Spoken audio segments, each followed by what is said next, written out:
С 1 января вступил в силу Кодекс о таможенном регулировании в Республике Казахстан и Закон о внесении изменений и дополнений в некоторые законодательные акты Республики Казахстан по вопросам таможенного регулирования. Таможенный кодекс предусматривает автоматический выпуск товаров информационными системами без участия должностных лиц. Закреплена юридическая возможность для внедрения механизма единого окна. Проведение таможенной очистки теперь возможно постфактум. Расширен перечень товаров и предпринимателей, которые смогут выпускать товары до подачи таможенной декларации.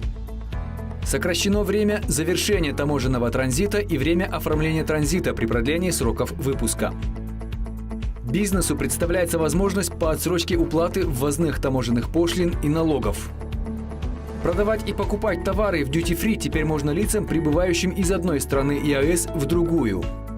Сокращен срок выпуска товаров. Время регистрации декларации сокращается в 2 раза, время выпуска товаров в 6 раз. Упрощен подход при корректировке таможенной декларации. Сокращен размер обеспечения уплаты таможенных платежей.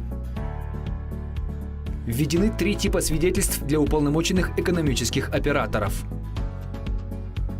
Для малого и среднего бизнеса сокращен срок исковой давности таможенных органов на взыскание таможенных платежей и нахождение товаров под таможенным контролем.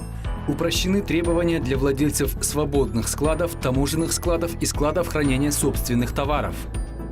В новом таможенном кодексе нашли отражение более 500 предложений предпринимателей. Атамикен – надежный партнер бизнеса.